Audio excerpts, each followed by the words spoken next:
Hello and welcome to the webinar. My name is Sharita Clate and I'm a TA provider with TDA Consulting. I'll be introducing today's webinar. This session is being recorded and will last 60 minutes, including time to answer questions from the chat box. During this webinar, all participants will be muted by default. If you are having trouble with your audio or want to ask a question, please do so in the chat box on the right-hand side of your screen. We will answer as many questions as possible during the Q&A portion of the webinar and through the chat. After the webinar, please submit any outstanding questions to the AAQ. Presentation slides and recording will be available on the HUD Exchange. Today's presenters are Marlisa Grogan and William Snow with HUD's Office of Special Needs Assistance Program. And we also have Michelle Budzek from the Partnership Center. There is also staff behind the scenes assisting with the webinar. I will now turn the presentation over to Marlisa Grogan with the HUD office. Hi, everybody. Great to be with you today. I am going to highlight some of the new eligible activities and how to treat them in your upcoming quarterly reporting requirements. And just as a reminder, we are currently finishing up, as of today, Q4. And so that reporting period is through today, and it's going to be due on October 30th, 2021.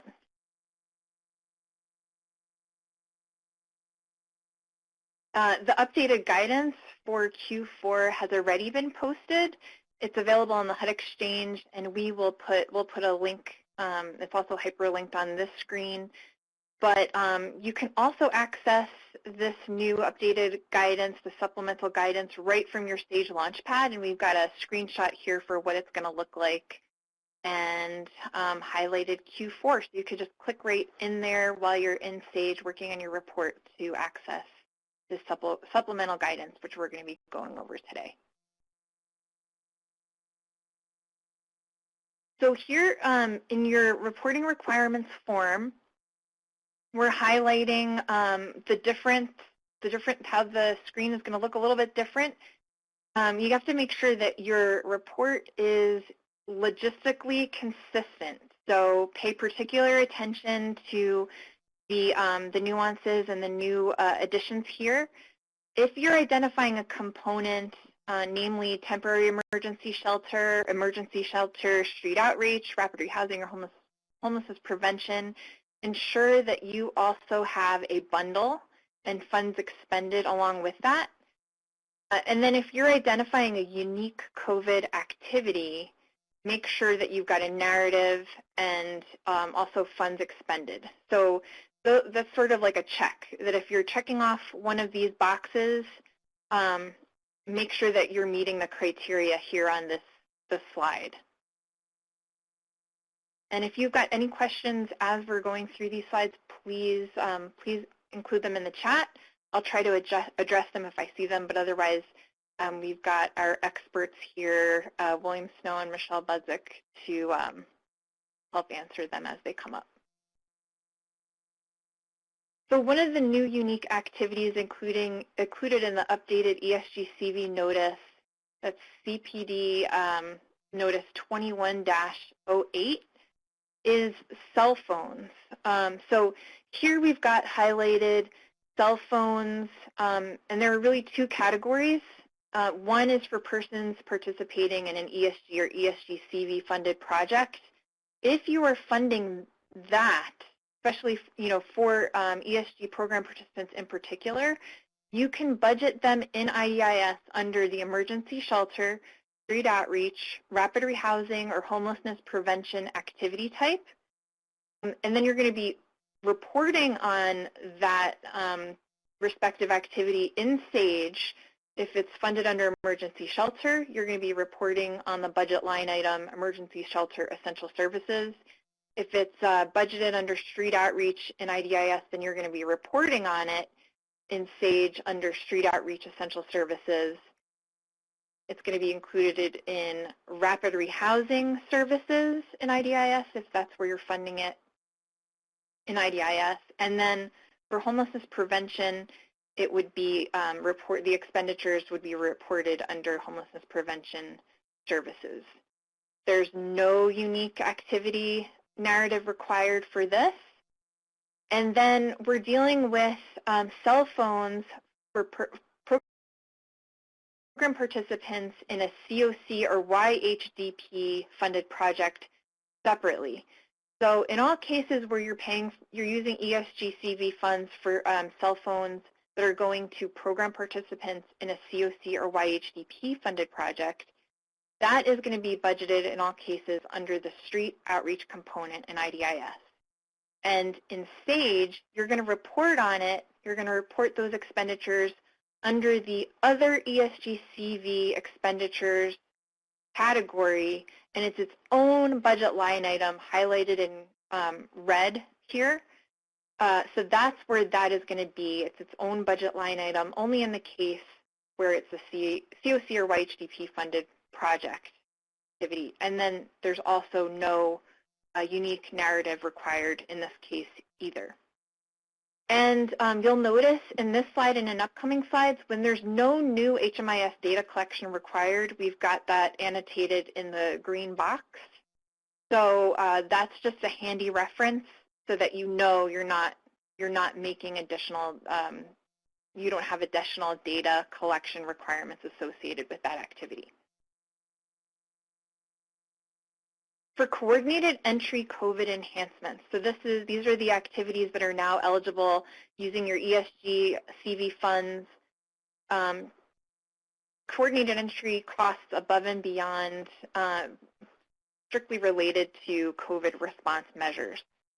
If you are paying for those with your ESG-CV funds, you're going to be budgeting it in IDIS under street outreach. It's not that this is a street outreach activity, but it is a workaround because we can't set up new activities in IDIS with any amount of ease. So you're budgeting it under your street outreach activity. You're reporting on it under other expenditures, that overarching category, as its own budget line item. So again, see the red box here. Any of those costs are going to be reported as a unique activity, and you will be doing a unique activity narrative. And the narrative question is included right here for your reference. And again, this is a situation where there's no new HMIS data collection.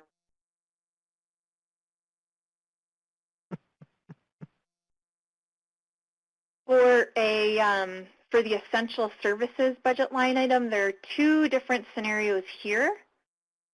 One is essential services that being provided to households in hotels and motels paid for with ESG-CV. That is going to be budgeted in HMIS under emergency shelter. And you could be reporting it depending on whether it's for emergency shelter or temporary emergency shelter as either an essential service under shelter or an essential service under temporary emergency shelter. The reason why there isn't that breakdown under the IDIS budgeting is because we only have one activity per component. So you're going to budget everything under emergency shelter and IDIS. But make sure that you've got that differentiation between emergency shelter and temporary emergency shelter when you're reporting expenditures in SAGE. No unique unique activity narrative required. And then for essential services, which are now eligible to be provided to households in rapid rehousing and homelessness prevention, you would budget it in IDIS under the respective component. And then in SAGE, you're reporting expenditures under the rapid rehousing services BLI or the homelessness prevention BLI for services. And again, a situation where there's no new HMIS data collection requirement. For furniture and laundry, so these are separate costs, separate activities. We're just handling them on the same slide. So for furniture, that's an eligible cost under rapid rehousing or homelessness prevention. budget it in IDIS under one of those component types. And then similar to the one we just went over, it's going to be rapid rehousing services or homelessness prevention services in SAGE. No unique activity narrative. Then for laundry, pay particular attention to this. So this is eligible only under street outreach. It's eligible for program participants in unsheltered situations. So you're going to budget it in IDIS under street outreach. And it's got its own budget line item under street outreach expenditures. So look for the street outreach component and those individual budget line items. It's going to be categorized along with hand washing stations and portable bathrooms. So you're going to report that as a total budget line item. And we do require a narrative along with this. Again, no new HMIS data collection. Okay, we're going to tackle PPE and vaccine incentives here. First, PPE, personal protective equipment under the new notice can now be funded under any component type. So depending on whether you're purchasing PPE for program participants in rapid rehousing, prevention, or if it's shelter, or for street outreach clients, you're going to budget it in IDIS under that respective activity type. In SAGE, you're also going to look for the services line item related to each component. So for if you're paying for PPE and emergency shelter, it's emergency shelter essential services, street outreach essential services, rapid rehousing services, or homelessness prevention services. No unique activity narrative. And now vaccine incentive payments. This is $50 per client per dose. It can be provided under any component type. So, if you're paying for to incentivize vaccines for a rapid rehousing client, you would budget that under the rapid rehousing activity type in IDIS, similar to the other components. When you're reporting on it in SAGE, however, it's going to be its own budget line item. So you're going to report all of your vaccine incentive costs as its own BLI. That's under the other ESG-CV expenditures category. And we are asking for a unique activity narrative for this. But again, no new HMIS data collection required for either PPE or vaccine incentives. So you can provide that assistance without a data collection requirement.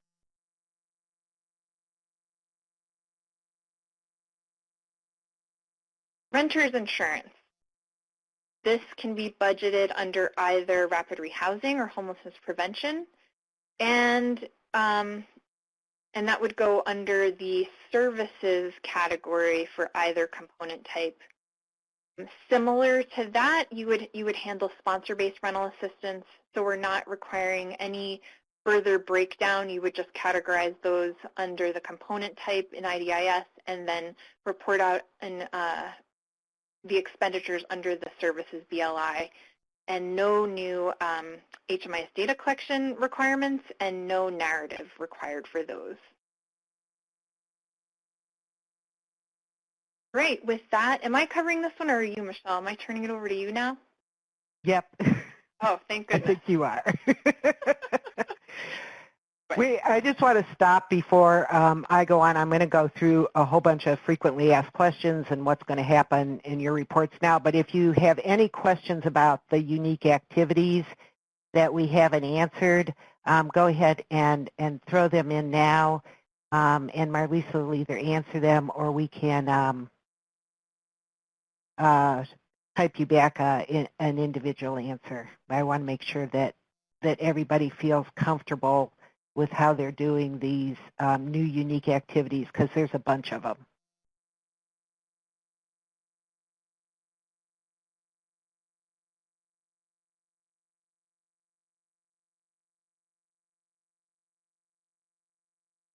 Well, if folks are typing, then I'll start on, and we'll stop if we need to then if there's a bunch of them. Q4 uploads. The HMIS data standards change officially on October 1st. They've been released, they've been out there for a year almost now. When the data standards changes, the fields or elements that are being collected in the HMIS system or comparable database system sometimes change. In this case, where you would see it real clearly is in gender. There was a change in the response options for gender. When that happens then, the HMIS reporting has to change to account for those field changes. And so on October 1st every year, HUD issues new reports. We issue new specifications to vendors, and all of those are required to be in your system by October 1st.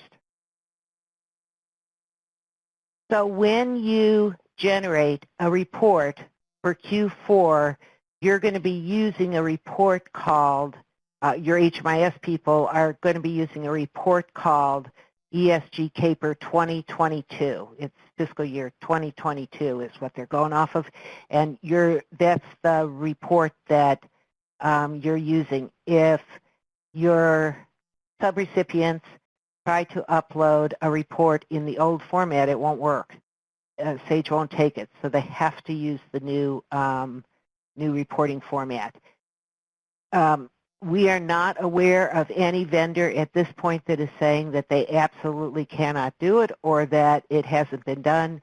There's a couple that are coming out slower than October 1st, but there's nobody that we know that's saying it's not going to happen. And frankly, they're required to make it happen. So hopefully you don't have any problems with that.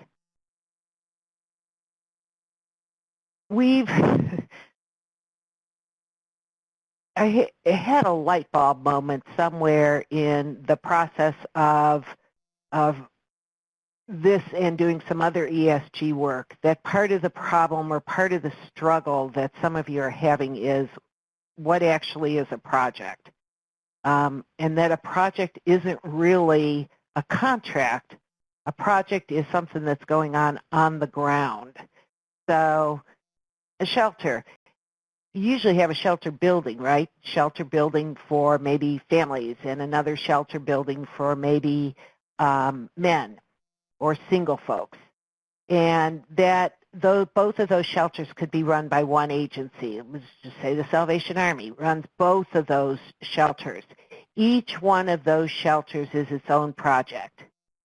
You might have given Salvation Army a contract to provide essential services in both of those shelters.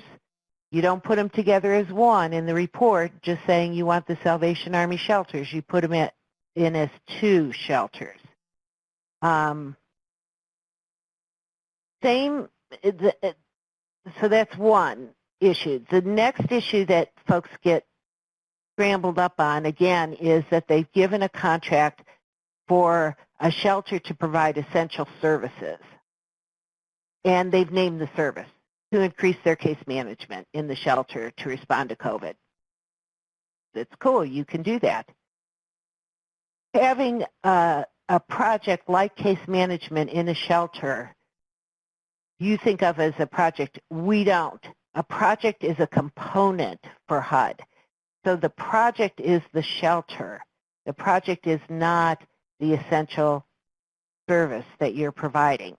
We know that you're providing a variety of activities potentially to every shelter, and you might be providing a variety of services and a variety of operating cost coverage, but it's still one shelter that's being provided that, and so we're only going to report on that once. We found people that have had projects set up as shelter case management and then shelter overnight housing, and it's the same shelter and the same people, and it's just a mess. Not only are you making the shelter double data entry, you're just creating more work for yourself and for everybody else. A project is a shelter. In most cases, it's a building. or scattered buildings when they go out to churches like Interfaith Hospitality Network or Families First goes all out to churches. But that's still one shelter project. An RH project, there's sometimes one agency that runs the whole project, but oftentimes there's an agency that runs the housing part of it. They do all the housing inspection and the rent up and the lease up and deal with the landlord and all of that. And then there's another organization that provides the services. That's still one project. It's not two projects because it's the same people being served. So when you're giving funding and the organization that you've provided services for and the organization provided housing for is the same people, you only have to put it in your report once. Same thing with homelessness prevention. And homelessness prevention, we just want to point out that legal services, if you're funding legal services, it's a service under, you can fund it under shelter, you can fund it under homeless prevention or RH, but you're funding it under the service category. It's not its own freestanding thing. It's very rare that a legal service project should be its own freestanding project. And you'll see in the new ESG manual, ESG reporting manual that was just released on the HUD Exchange, we go through pretty much detail about legal services for you. That detail in that manual also applies to ESG-CV.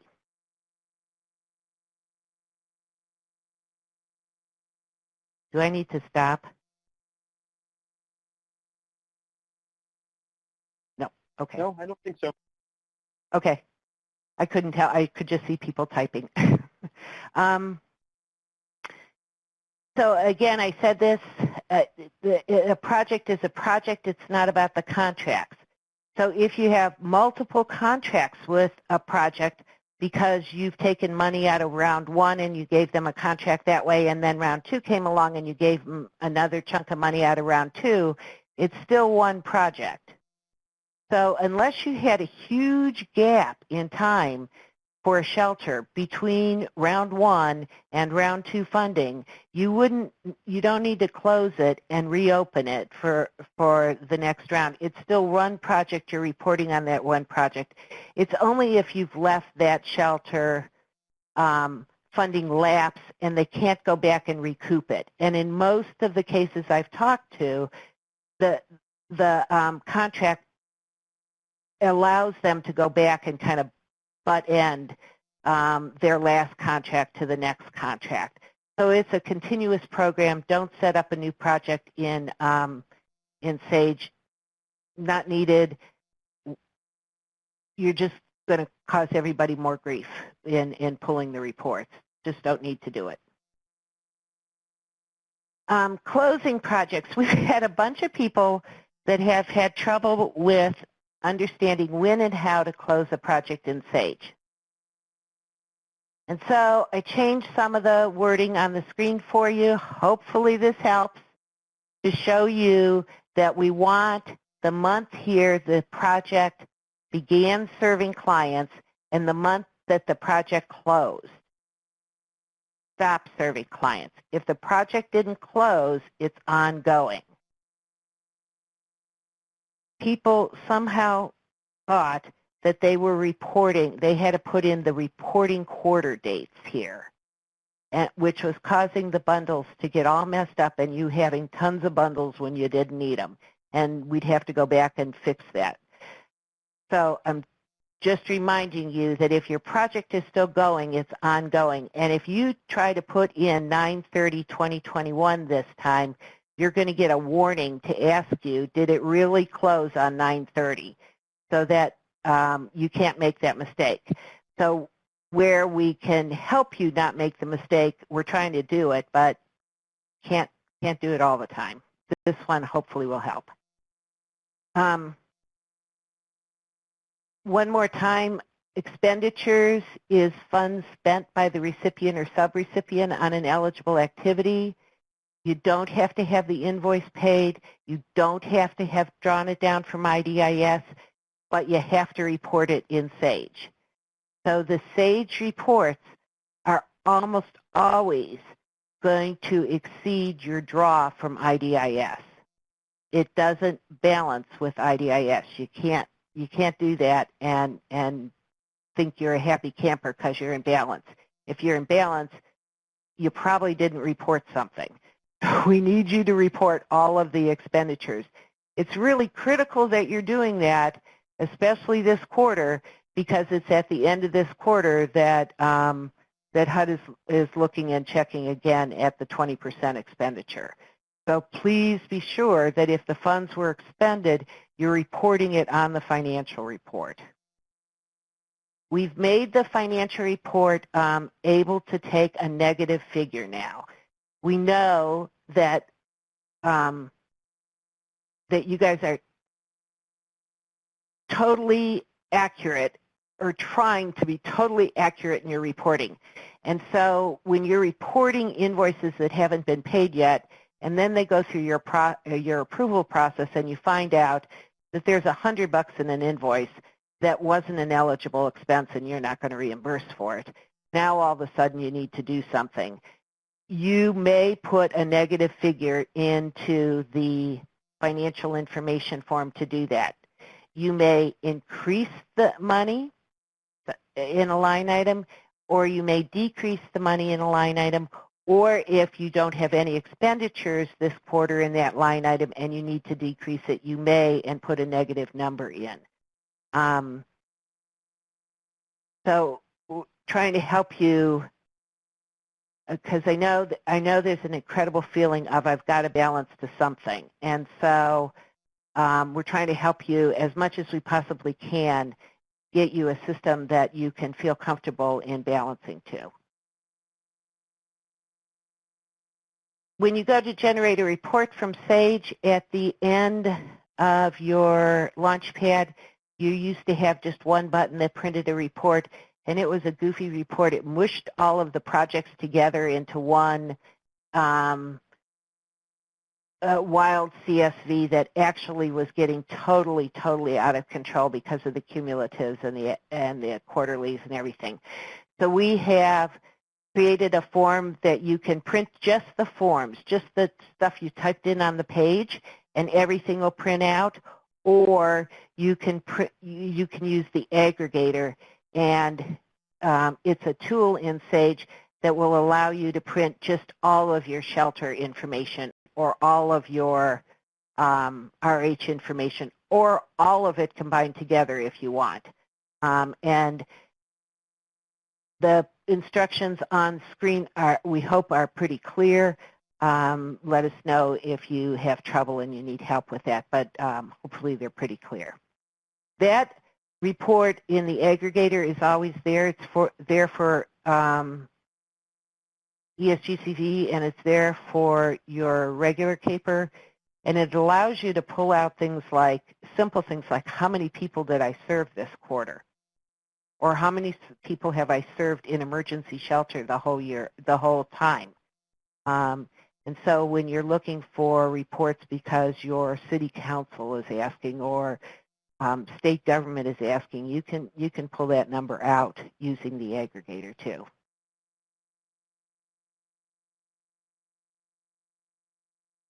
The Aggregator looks like this. You pick a period. You know, the most recent report is, once you upload, will be your fourth quarter, and pick your cumulative report if you want everybody, because that's going to show you unduplicated all the people that you've served all year.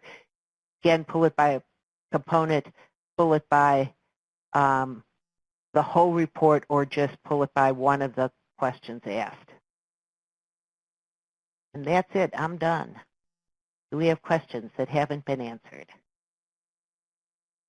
Thanks, Michelle, and thanks, Marlisa. Yeah, I'll jump in here. There are a few questions that I will throw out there. And Marlisa, I'm going to direct several of them to you, but I'm going to address the first one Damon's question around the waivers. So at this point, we're looking at the waivers to consider whether there will be any extensions. As you see, we're approaching September 30th, as in today, and several of them expire on the 30th. Those we don't anticipate extending. There are some that expire on the 31st of December. We'll look at that as we get closer, but at this point, the ones that expire on September 30th, we do not, again, plan on extending at this point. So I'm going to direct the next question, let's see, to Marlisa. And actually, Michelle, you may be able to help with this too. The question is from Rhonda, are sub-grantees and sub-sub-grantees allowed to use the same project for tracking their services? Let's start with the technical side. Michelle, any thoughts about that one? Are sub-recipients and sub-sub-recipients allowed to use the same project? Yep. Two organizations may use the same project in HMIS if that makes sense, if that's the project design and it makes sense. So, yeah, maybe the state is doing the paying the bills for the rent and doing all of the housing stuff, and the service agency is doing the casework and case management services, the self-sufficiency kind of work. Yeah, and one is the subrecipient and one is the sub-subrecipient, then absolutely they can be in the same project in HMIS and should be really. Yep, that's really helpful. Again, this will be something you have to think about locally, right? Is it the same type of services? Is it within the same project type? So you'll have to kind of step back and answer some of these questions before that. But yes, technically it's possible. All right, Marlisa, we'll take you off the hook on that one. Let me see. There's another one from Deirdre. She had a clarifying question. So to clarify on shelter projects, operational activities such as laundry and security activities are reported under temporary emergency shelter operating costs. So can you clarify where you would report the laundry piece in particular, Marlisa? Okay, so if you are covering laundry activities under emergency shelter, that would be just considered an operating cost. So just along with all of the operating costs that are typically eligible under ESG-CV emergency shelter, you would just report it there. So that's only a separate budget line item when you are paying for it under street outreach. We've never before specified as a service that you could do laundry for folks living on the street with ESG funds. So that's the difference here. Yep, great question, and thanks for clarifying that. I have a question on closing projects for you, Michelle. This is coming from Natalie. She asked, do you have any tips on project close dates and the amount of bundles generated for HMIS leads? She states, when we close a project, I assume it will bundle the project by end date as it did with start date. It absolutely does, and it's going to pull that project out into potentially its own cumulative bundle. So the bundles all work that they have the same start and end date. So if you end a project early, it has, and it's by itself, it's the only one ended, then they're going to pull a bundle of just that project. As long as you put the dates in there right, it's going to work. And Sage always defaults to the last date of the month. So you don't have to worry about, did I close it on the 28th or 29th? Just put in September, and it closes. If you put in the month, it's going to close at the end of the month for you. So that's really helpful. In a similar vein, there's kind of a follow-up question around, what if the project closes, but you haven't expended all the funds for that project? Maybe it closed in August, and we're at September 30th, and they haven't taken all the expenses out for that. So that's okay. You can do that. You will close the project and stop bringing in the bundles, and and still be able to charge those expenditures on your financial information form. You can use the additional comments form to say to HUD you've done that. So in the quarter that you had to draw funding that you don't have a bundle upload for, you would say in the additional comments why. The people that review your form see those additional comments first when they're reviewing the form. They're like on the top of their review page. So if you put a comment there, they should be seeing that first, and they should take that into account as they're reviewing your stuff, so that they don't, throw it back to you to say, well, you said you expended money on shelter, but you don't have any shelter bundles. That's fine. Right. Yeah, that actually, it gets a little bit at what Micah's follow-up question was around closing projects and timing. So it's helpful to kind of think through what happens when you close a project. At that point, do you stop reporting on it? If it's your only shelter, do you in step one uncheck the box for shelter? How does it play out when you close a project? So those check boxes just start the reporting process, and some of you have seen, I showed you, it creates an almost a cheat sheet for the HUD reviewer to see that you actually put in the things that you have to, like if you said you had shelter, that there's a shelter bundle and there's shelter cumulative costs. The review form won't get messed up because that's emergency shelter is still checked when you stop funding the shelters. SAGE is looking at the cumulative, so it knows that you actually did fund a shelter and that was right before, but is not going to look at, we can't look down at the nitty-gritty of what specifically you're doing. So you're okay. The reporting requirements form does not need to get turned off. It just needs to get turned on when you start funding a project. In fact, you can't turn it off. It's locked. Yep. It's just important to remember that this report syncs in terms of both the beginning of the grants, right? So cumulative as well as this quarter. And those boxes are really pegged to that cumulative principle. So, yep, don't uncheck boxes unless you incorrectly check them in the first place. And you'll need a little help to do that. So you'd have to go through the AHU for that. Another question, a question from Hope Brown. What if multiple people are served, or the same people are served in multiple projects? So I'm going to take a first stab at this one. The short answer on that is this is why we are using HMIS. If those people are served in the same project type, right, they're all being served in shelter, which is certainly possible, right? You could have the same person served in 5 different shelters. You should be running your report on all of your shelters within the HMIS that you're pulling your data in to avoid the duplication as much as possible. Where would we expect some duplication within a project type? That would be if you're serving, maybe a person served by a victim service provider as well as a non-victim service provider. We wouldn't be able to see the difference there, and we acknowledge that that's possible, and we accept that, right, in order to safely protect the people being served in victim service provider shelters. So we're okay with that. We also might see some duplication across project types. A person served in shelter, we hope, is also served in rapid rehousing. So we would expect that it would show up in both places.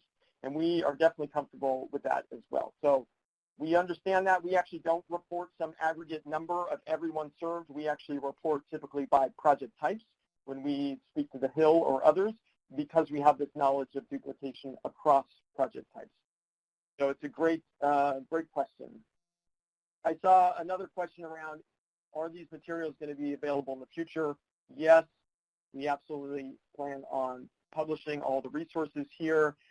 If you need things now, look at the guide that is already published. It has most of the content of the slides. That's also in Sage, so you should be able to access it. But we will post this recording, and it will be available for everyone. Let's see, Marlisa, did you see any questions? There are a lot more questions. I haven't been able to scroll through all of them. Is there any that popped up for you that you want to address that you saw earlier? Yeah, there was one asking about whether or not you can estimate expenditures if funds haven't been expended yet prior to the reporting end date, and no, that shouldn't be done. Just to reiterate though, like expenditures do not necessarily have to be funds that are drawn down out of IDIS. If you have a subrecipient, like a provider that has fronted the money, like covered the cost and is awaiting reimbursement, but the reimbursement hasn't happened yet, that that incurred cost, that accrual, is considered an expenditure that can be reported. And I know that today is the expenditure deadline for the 20% threshold. Continue to spend. Do not take a moment to put your foot off the gas pedal, because we're going to be waiting until the QPRs are submitted by October 30th to look at what you all have expended through September 30th. So HUD is not restricting access to funds. So even if you're not at 20% right now, continue to draw down. And, there's nothing preventing you by October 30th from continuing to try to meet that 20% threshold through draws. So you could do it through expenditures, you could do it through draws. So just keep spending as much as you can. Be strategic. Don't spend it on anything, on any old activity, but don't stop what you're doing. So if I could just follow that just a second, I know that some of you think that that if you don't have an invoice from a provider, then you can't bill it down. And if you got a verbal from the provider saying, yeah, we spent $100 on essential services this quarter, you would call that an estimate.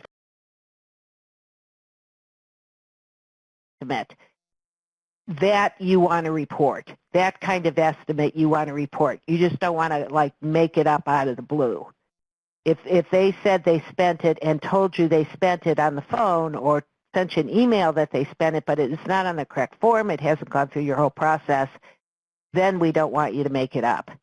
So it's kind of got to touch and balance on that a little bit. Yeah. And we keep raising this because, as Marlisa said, this is just so important. We've even saw in the chat here, are we going to change or extend deadlines on expenditure deadlines? The short answer is not. There's no plan right now to change any of those deadlines. And so if you barely made the 20% deadline right today, which we'll use this report to do, that 80% is going to come real fast in March. You're going to want to make sure you're spending down. And this report is key, right? We're not looking for your draws to determine the 80% in March. We'll look at your expenditure. So we want to make sure right now you understand what that means so we can get that right when it comes to the reporting and analyzing how you're meeting or not meeting the expenditure deadline. So a really important concept there, which I know you're all feeling. So we appreciate that. I had a question for you, Michelle, from Sonia about bundling. So I'm going to read it. It's a little convoluted to read, so if you want to look for it in the chat as well, it's by Sonia Carnaval. So he says, in our first 3 reports, we created 2 bundles. Then we added an outreach, and I'm having a hard time editing and creating a new bundle. In the instructions, I see a button to add an additional bundle. In my screen, there's no button. I only see a delete bundle. Do I have to delete and create from scratch all the bundles for the 4th quarter? I'm assuming that you've already sent your bundles out to be that's the problem. That you sent the bundles out to the HMIS leads, and then you try to add a project. You can't add a project once they're already sent out. So just delete the bundles. No harm, no foul. It's not reporting time yet, right? So they couldn't report until we wouldn't let them upload until the 4th anyhow, 3 business days later. So you're fine. Go ahead and delete those bundles, add your project, send the bundles out again. You can't see the create bundles. You can't see the create a project if the bundles are not there or are already out. Perfect. I'm seeing some follow-up questions on the waiver concept and knowing some waivers expire today, some expire December 31st. There's a request for, is there a list or an ask for that? I am not aware, unfortunately, of a list that's currently published, although Marlisa, you may know, do we have a list that's out there that kind of throws that down in one place?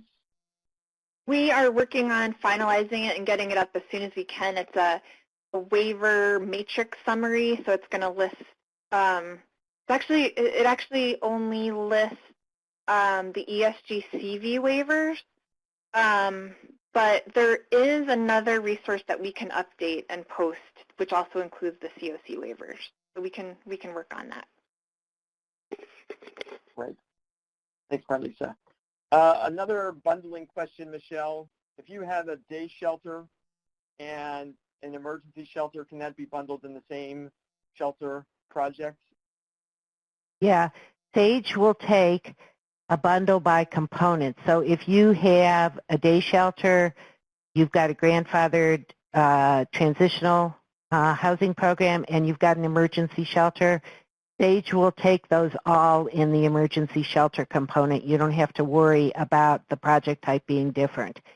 And I saw the one about PDDEs for temporary emergency shelter. There's no PDDE for that. Just label it emergency shelter, entry, exit, or night by night, whichever it is. Perfect. I'm seeing at least 2 HMIS questions here. So one question from Kiana has to do with if you're serving somebody in a rapid rehousing project and then you give them an incentive, how do you account for that in HMIS? The short answer is you don't have to account for the incentive piece in HMIS. We know that they're already being counted by virtue of you serving them in the rapid rehousing project in the other capacity, so we don't require it. Again, that was intentional to give you guys a break on the data collection side, and again, we think we'll get that information through that other project. Jack asked the question around HMIS and references in HMIS to temporary emergency shelter versus shelter. The short answer to that is there's no requirement from HUD to make a distinguishing mark or naming convention or some sort of way to call it out within HMIS. We are seeing some communities are choosing their own way to distinguish temporary emergency shelter from emergency shelter, but that is a local choice or community choice within the local HMIS. There's no requirement for some sort of distinguishing piece within HMIS.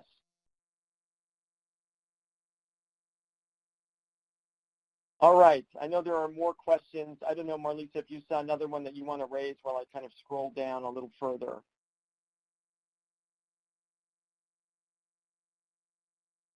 I am taking a look, too, to make sure that we didn't miss anything. I'm going to answer this. Should I end this? I had a sub change, and should I end the project and change it? No, please don't end the project and change it.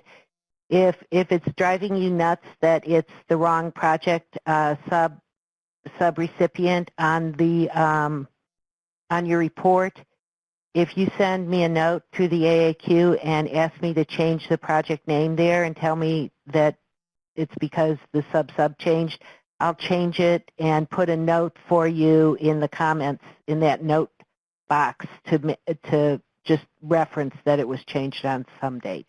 So I can change it for you on the back end if it's really driving you nuts.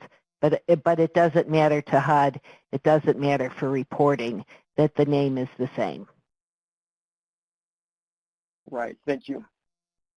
I had another question around the availability of the slides and timing. I can't guarantee anything on timing, but typically it comes out about a week to 2 weeks after, but usually about a week after. So no guarantee there, but we certainly are trying to get the materials out as fast as possible. Marlisa, if you want to look, Micah had a question around landlord incentives and EHV. I'm going to go to another question while you look at that. Lan asked a question around victim service providers, and are they required to report in the system? The short answer is yes. If you get the money to serve people through ESG-CV, and that could be in shelter or rapid rehousing, you'll follow the same rules as everyone else in data collection, except you will be collecting that data in a comparable database. So you won't collect that in HMIS if you're a victim service provider, but you will in a comparable database. And you, like everyone else, will provide an aggregate report. It won't be aggregated with the rest of the HMIS data, right? You'll just submit as the sub, as the victim service provider, you'll submit your own CSV file to account for the people served in your project. But again, you won't provide any confidential data. It's all provided at the aggregate level. Marlisa, did you have a chance to look at Micah's question around EHV and landlord incentives? I did. And so for landlord incentives, you can fund that under either rapid rehousing or homelessness prevention. And it has its own budget line item under either of those categories. So if you're funding it under rapid rehousing, you would report it as a landlord incentive under rapid rehousing. If you're providing it under prevention, then you would do, and again, that's really limited cases when you'd be using a landlord incentive to rehouse someone into a new unit under prevention, but it can happen, and that would be reported under services under prevention. And I do believe, I'm always fuzzy on this, but I do believe that there is a narrative associated with that. Does that sound right, Michelle? Liam? Yeah, I was just looking. I knew you were going to ask. I thought I was going to look. So we want you to know that it's as complicated for us to remember is there a narrative or not as it is for you. I believe there is, being that it's a unique activity. Yes, there is. There's a narrative for temporary shelters, the different kinds, training, hazard pay, the combined hand washing stations, bathrooms, laundry, landlord incentive, volunteer incentive, community-wide transportation for vaccination or testing, vaccine incentives, and COVID entry, COVID enhancements, coordinated entry COVID enhancements. That's great. All right, I see another question here from Carrie about what a brief example of a narrative would be. I'm actually very glad you asked that. We actually have like a character limit there, both on the minimum side and the maximum side. And it is funny how many actually fail on the minimum side. It's a 50-character limit, and that's 12 words, right? So it's not that many. We need to get a sense from the narrative of how you spent the money, like what activities did you spend it on. It doesn't have to be in great detail, and how that relates to COVID. So one example would be if you did laundry services in the context of street outreach. You would say, we added these laundry facilities. If it's one, you say one. If it's five, you say five, within our community. And those facilities were specifically to address those people experiencing unsheltered homelessness who don't otherwise have access and may be choosing to stay in an unsheltered situation because they are afraid of COVID, right? Something to that effect. Something that gives us a sense that you have the activities and you're choosing to do the activities partly due to COVID. So that's the key there. I don't know, Marlisa or Michelle, would you add to that in terms of the narrative? No, my sense is that folks are either going way overboard or under the 12 words. So some happy medium there would be nice. You don't have to carry on in great detail. We don't need to know that, but. Right. And it's actually always good just to throw it in Word and mess around with it, and then when you get to around the character limits one way or the other, you can just copy and paste in. Micah asked a follow-up question just for clarification around the landlord incentives. And do you need to do any sort of HMIS upload? No, right? So to confirm, you will not do a unique HMIS upload for landlord incentives. You will do a narrative, as we spoke about earlier, but yeah, no special HMIS requirement there. Marlisa, this question from Kat might be for you. Do emergency shelter building renovations qualify as a unique activity, and so also will require a narrative? No, that is just a regular eligible activity that we typically fund under emergency shelter. So it does have its own line item, but it's not considered a unique activity. And unless it's for temporary emergency shelter, then if it was renovation of real property for a temporary shelter, then you would do a narrative. But if it's for the regular shelter, no.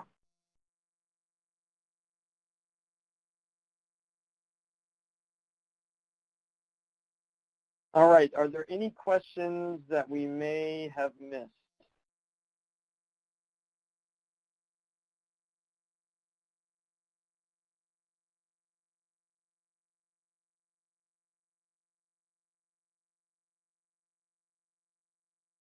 I'm not sure that I saw anything new, but we love your questions. Very much appreciate them. We still have 4 minutes, so if someone wants to sneak in another question, we are very happy to answer that. And again, we're very appreciative of all the great work you guys do. It's not easy, right? Capacity constraints are insane right now, and we really appreciate all that you're doing there. Kat asked a follow-up question around HMIS and landlord incentives. So I'll just read it out. Landlord incentive under a rapid rehousing component, no HMIS required even if we can tie the client to the project. So the clarification here is you're not collecting data purely because somebody's getting a landlord incentive. You would be collecting the data based on other services. So if you're providing rapid rehousing to somebody, you will be tracking for the purposes of HMIS data collection. You'll be doing the normal HMIS data collection you would do for other folks in rapid rehousing. But if somebody is only getting landlord incentives and no other assistance through the ESG-CV grant, we do not actually require you to do any special data collection there. So that's the real key there, is we're just collecting any information on people who only get landlord incentives, or really only getting that information through the narrative.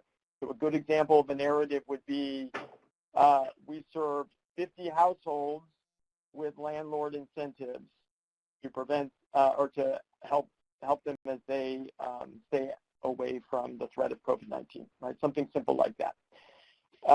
But that's the key there. Does that make more sense? Okay, I see that, I think, clarified. Let's see. Another question, are there additional approvals required from HUD to utilize the waivers? So actually, Marlisa, you might be the best to answer that. Yes, so I'm just about to post, and I didn't finish that one. Okay, so I posted a hyperlink to the notice that includes the HOPWA and the COC waivers. There is a notification process to use those, so you do need to notify your field office ahead of time. But for what I mean is, in that comment, is not for those waivers in the ESG-CV notice. You'll notice in the notice that there's no notification required. So you can just go ahead and use those. Make sure that you document, maintain all your record-keeping requirements, but no specific notification required before you use those. Perfect.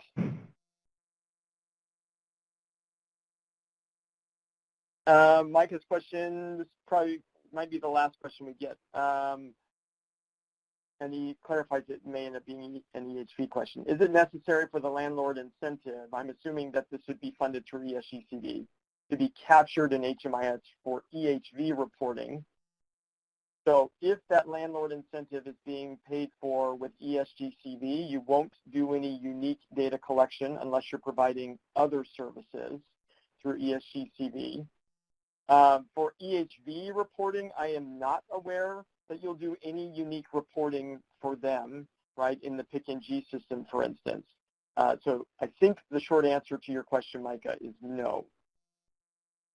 William, will you tell people what EHV is, please?